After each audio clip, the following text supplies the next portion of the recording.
Nuovo infortunio per Romelu Lukaku, una ricaduta per l'attaccante belga che si ferma subito appena tornato in campo per uno spezzone prima col Viktoria Plzen e poi contro la Samp.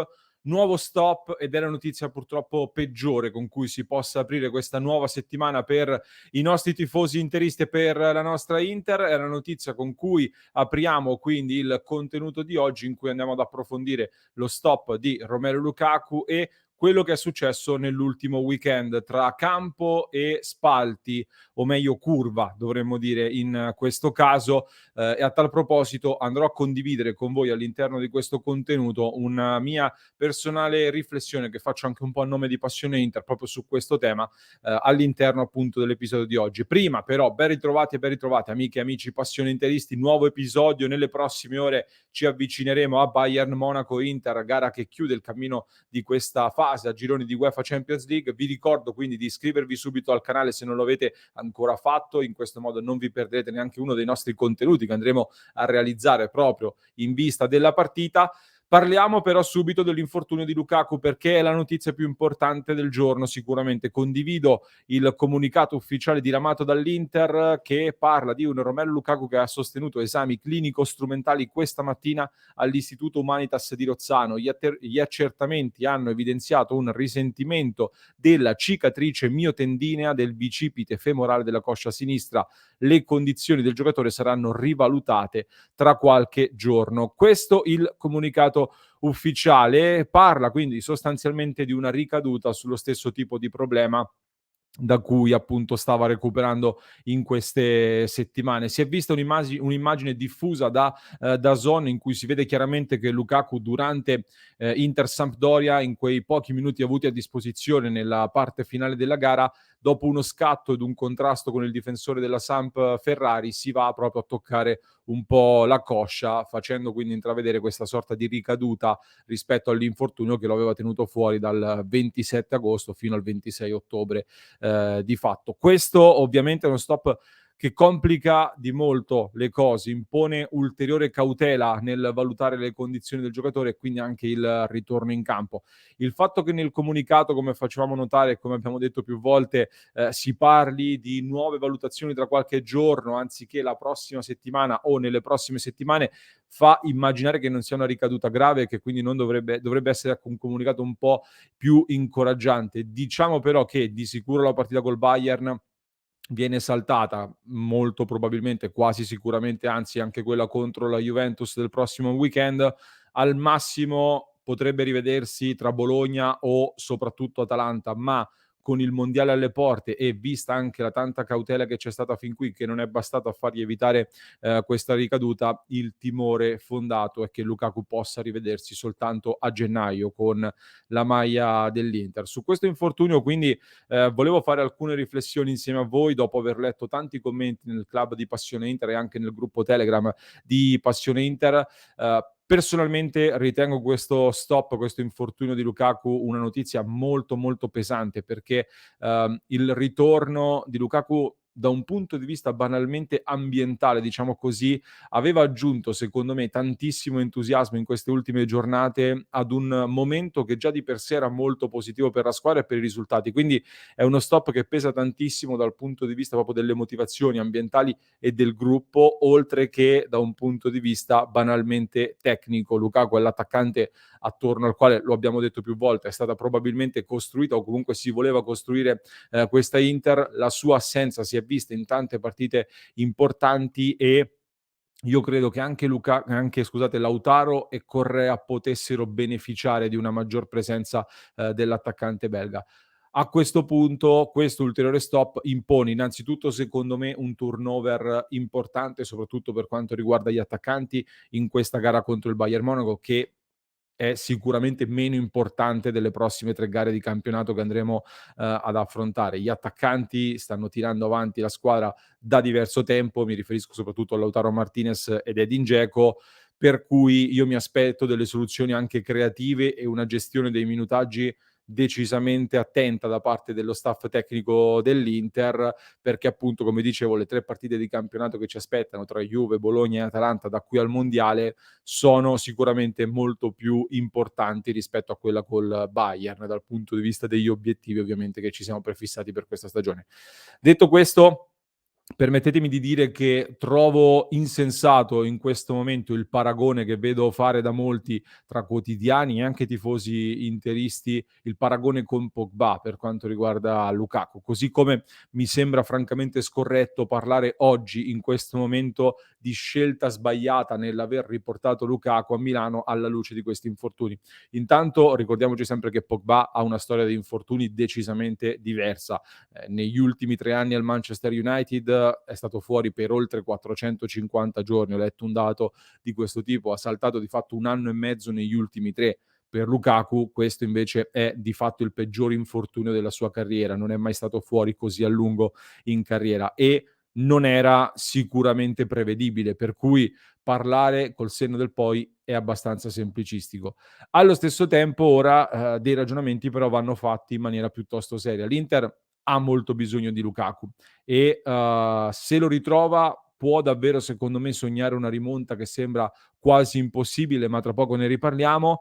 A gennaio però, ecco, arrivati a questo punto, secondo me bisogna seriamente valutare anche un possibile intervento ulteriore in attacco in sede di mercato per non ritrovarci poi nella situazione dell'anno scorso, perché Lukaku sta avendo questi problemi, vedremo come recupererà e se tornerà totalmente integro per tutto il resto della stagione. Correa purtroppo sappiamo che rimane sempre un po' un'incognita, non possiamo sperare, ecco, di spremere fino all'ultimo Lautaro e Dzeko raggiungendo gli obiettivi che ci siamo prefissati. Quindi qualcosa secondo me lì davanti servirà.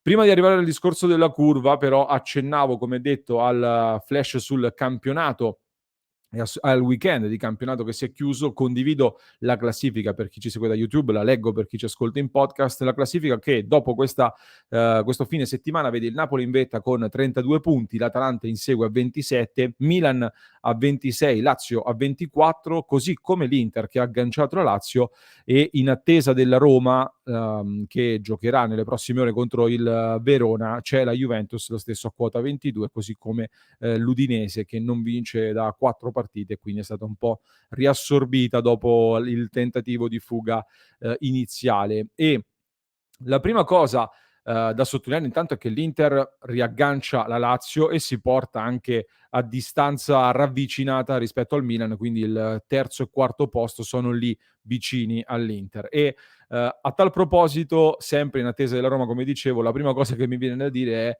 avendo letto tutta questa esaltazione mediatica che c'è stata fin qui sulla stagione del Milan, oggi torno a riguardare la classifica, vedo l'Inter che è soltanto 2 punti dietro, sono rimasto francamente sorpreso, perché leggendo tutti questi commenti sul fantastico Milan pensavo che fossero 14 punti in vantaggio rispetto all'Inter. Quindi tutto sommato, nonostante i tanti problemi dell'Inter, e noi ovviamente dobbiamo guardare ai nostri problemi, però siamo lì. E è vero che ci sono tante squadre in mezzo in questa lotta per il vertice, devo dire però che a questo punto il discorso sulle troppe sconfitte accumulate nelle prime giornate di campionato si è già molto ridimensionato, secondo me, da come si vede, perché comunque l'Inter ha vinto 8 partite, non da tutti, e i pareggi, ecco, contano, ma fino ad un certo punto. Il fatto che l'Inter abbia accumulato 4 sconfitte, sì, sta pesando in questo ritardo qui, ma non ci ha totalmente esclusi dalla lotta per il vertice, come invece molti,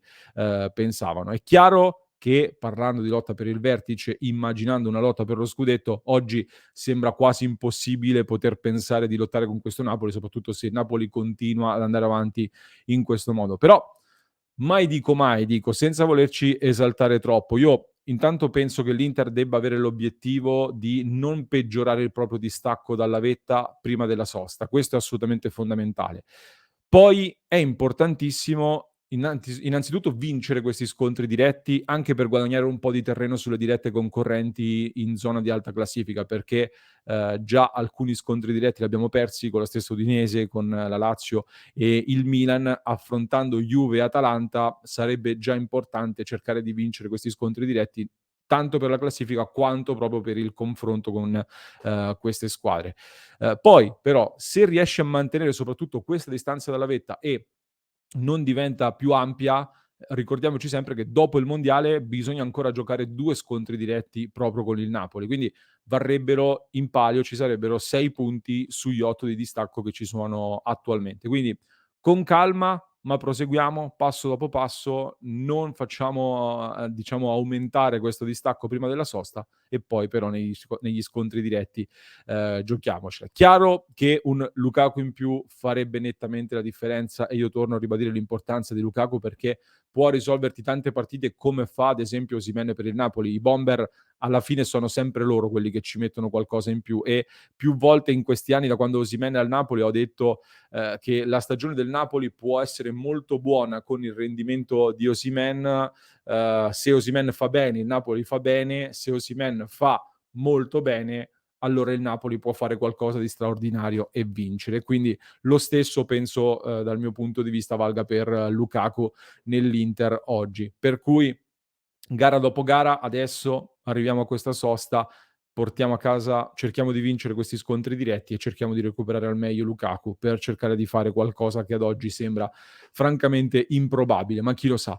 Prima di salutarvi, come dicevo in apertura, volevo condividere con voi quindi un veloce messaggio rispetto all'episodio che ha riguardato la curva nord in occasione di Inter Samp. Nel club di Passione Inter, con la nostra grande community di sostenitori, abbiamo avuto in queste ore, in questi minuti, un confronto molto interessante e molto costruttivo su questo tema e vedendo da parte della community di Passione Inter un bisogno, diciamo, di far sentire la propria voce su questo brutto episodio che c'è stato, ho pensato che fosse importante da parte nostra, a livello quindi di Passione Inter, dare voce alla nostra community che ormai è molto grande e quindi rappresenta sicuramente una gran bella fetta di pubblico interista, rappresenta una fetta che francamente sono orgoglioso di rappresentare, ecco, in quanto responsabile di Passione Inter. Che cosa è successo innanzitutto per chi si fosse perso questo episodio? Sabato, a seguito di una sparatoria, purtroppo è venuto a mancare uno storico componente della curva nord. È morta una persona e durante la partita sono arrivate quindi notizie molto frammentarie su che cosa stesse succedendo e quindi io e Simone abbiamo intanto non potendo verificare in diretta la notizia abbiamo deciso inizialmente quindi di sorvolare. Ho preferito non commentare questa vicenda subito in attesa appunto di poter fare le adeguate verifiche. Durante la partita stessa la curva nord ha abbandonato quindi il settore dove si ritrova solitamente e secondo varie testimonianze che sono emerse in un secondo momento, diverse persone, famiglie che si trovavano in quel settore sono state costrette ad abbandonare appunto la curva nord con alcuni esponenti della curva che li hanno invitati non troppo gentilmente, anzi anche in maniera piuttosto brusca, ad abbandonare quel settore anche a persone che volevano invece rimanere per seguire Intersamp. In presa diretta, anche qui, ripeto, non avevamo informazioni concrete e verificate per poter commentare l'episodio, quindi abbiamo deciso di non riportare questa notizia in maniera immediata proprio per non commettere errori, perché poi, soprattutto su un tema così delicato, commettere errori diventa poi ancor più grave, secondo me. Ora, su richiesta della nostra community, quindi stavamo ragionando e stavo ragionando anch'io in prima persona sulla possibilità di pubblicare un contenuto sui nostri canali dove poter esprimere la nostra opinione, la nostra posizione e la nostra condanna anche a questo episodio, condanna che si aggiunge anche alle parole che già il nostro Simone in realtà ha pronunciato e ha già detto nella diretta di domenica sera. Personalmente però, andando poi a ragionare sul cosa avrei voluto dire, mi sono sentito come, un limite molto sottile sul quale si stava camminando, che mi avrebbe portato forse a cadere nella retorica e quindi piuttosto che fare un contenuto che sarebbe stato anche molto acchiappa-click, che sarebbe stato molto strizza all'occhio al fare i buonisti e quindi portare visualizzazioni al nostro pubblico, sarebbe stato facile forse farlo, ma mi avrebbe dato l'impressione magari di speculare troppo su questo tipo di episodio, quindi non volevo portare un messaggio ovvio per speculare su questo episodio. Ho deciso quindi di metterlo in appendice invece ad un altro contenuto. Con questo quindi ribadisco ovviamente la nostra condanna a questo episodio, a quello che è avvenuto. Non può esistere secondo me un settore dello stadio, di ogni stadio, ma anche fuori dallo stadio, dove non valgono le leggi e dei gruppi si autoregolano e hanno questi comportamenti anche con altri tifosi. Il discorso, se vai in quel settore sai a che cosa vai incontro, per me non regge. È come quando c'è chi vorrebbe giustificare uno stupro perché la vittima si è vestita in modo provocante. Non scherziamo, questo non esiste. Ognuno deve essere libero di andare nel settore che vuole e fare quello che preferisce, nel rispetto ovviamente di sé e degli altri che fanno parte di quello stesso settore. Allo stesso tempo, ribadendo che sono personalmente piuttosto distante e non conosco a fondo le dinamiche della curva, invito anche dall'altra parte a non generalizzare sull'onda dell'episodio, nel senso che non tutti sono, diciamo, elementi da giudicare in questo modo qua e, così come la coreografia e il supporto alla squadra, secondo me, non giustificano il poter fare i padroni di una parte dello stadio, allo stesso tempo uno o più episodi incresciosi che ci sono stati anche all'interno di questa stagione non devono permettere per me di generalizzare su tutti i tifosi e le tifose che vanno in curva con dei toni che ho letto in queste ore generalizzando, parlando di chiusure totali e di misure drastiche. Ecco, in questi casi secondo me si esagera un po', presi dal momento e dall'episodio. In curva ci sono anche tanti episodi positivi da sottolineare, secondo me. Detto questo, sono contento che l'Inter stia collaborando con la Digos per individuare i responsabili. Se ci sono dei reati è bene quindi che ciascuno che li ha commessi venga punito, ovviamente. Mi auguro soprattutto possa diventare uno spunto di riflessione, uno stimolo per tutto il movimento per combattere questi fenomeni in modo unitario, compatto e con un lavoro di squadra, perché non credo che le singole società abbiano abbastanza potere e gli strumenti per poter fare tutto da solo. Qui serve un intervento più ampio sicuramente.